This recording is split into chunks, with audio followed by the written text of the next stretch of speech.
After I turned 15 in January 1979, my parents gave me a present, and it was to be able to go to the United States to visit my aunt in New York.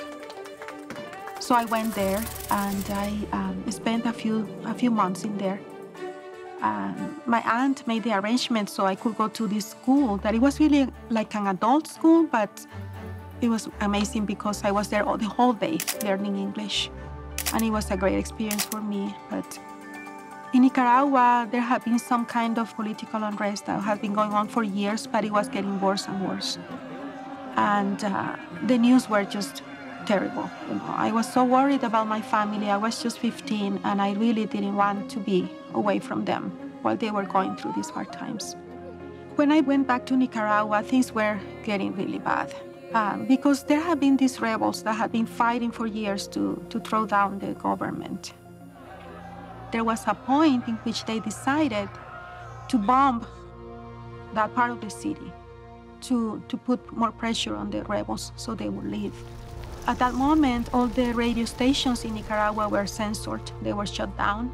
So we didn't know exactly what was going on, but then at night, we would try to listen to the radio stations from Costa Rica. And they would tell us, you know, what was going on and how many people had died that day, how many families. And I knew that there were children dying from that. And then again, the next day it would happen again. And we would just watch that in horror. At night, we would put our mattresses on the floor and we would sleep there just hoping that we would be safe from the bullets. And I remember thinking, okay, there are people dying. There are children dying right now. And I will ask in my heart the question, why does God allow this to happen? Why doesn't He do anything to stop this? And it was very hard. I was not upset with God, but I just had that question, you know, in my heart. Fortunately, something happened and the problem stopped and the president left the country. I remember vividly that day after the president of the country left and the rebels were just celebrating out on the streets the victory. You know, I think I have never lived another day like that in which everybody was just happy, feeling this joy that our problems were over.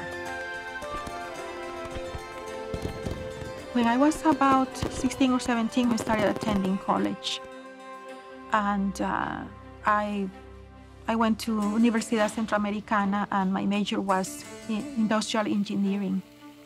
I always liked learning and, you know, getting an education. And it was a good school, but the situation in Nicaragua was just getting worse and worse and worse. So in 1984, I decided to marry a young man that I was dating. I had been dating him for years, and we just decided to get married. And we moved to San Francisco, California, where we both had family. My mother and my siblings came to join us like a year after I left. But, you know, it was not easy to start a new life in a new country because of the language, the climate. And even though we had work, we were blessed to have work. We always had work. And for about 2 years in my marriage, everything was fine. We had a baby around 2 years after we got married. It was our son, Javier, who was born there. And he gave me a reason to keep going and to have hope for the future. When our son was like 6 months old, my husband lost the job that he had that was very stable. And I really don't know how everything started. You know, even from the time we were dating, I knew that he drank alcohol and that he even smoked a little bit of marijuana. But it was never too bad. But after he lost that job, like 2.5 years into our marriage, things just went downhill from that moment. After that, he tried to get a job. He He could not find a job, and he just got into drugs heavily. So those years were very hard, very, very hard. To see him going down and down, little by little. And having this fear and having this love for my son and knowing that I needed to protect him and that it was my responsibility to look after him. I looked for jobs in which I could actually take my son with me so I could make a living and be with him at the same time.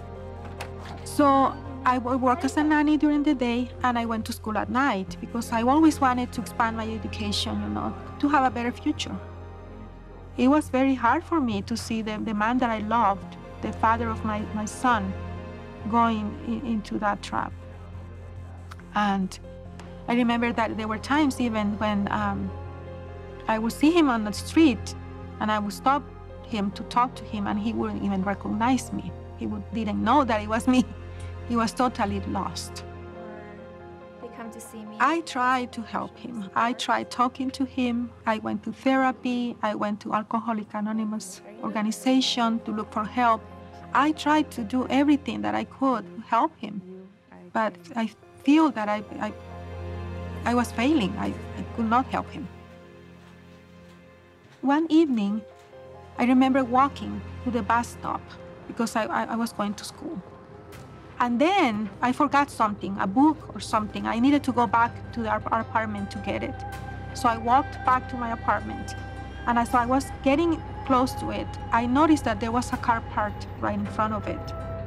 And I noticed that it was full of men. There were at least 5 men inside that car. And it was full of smoke.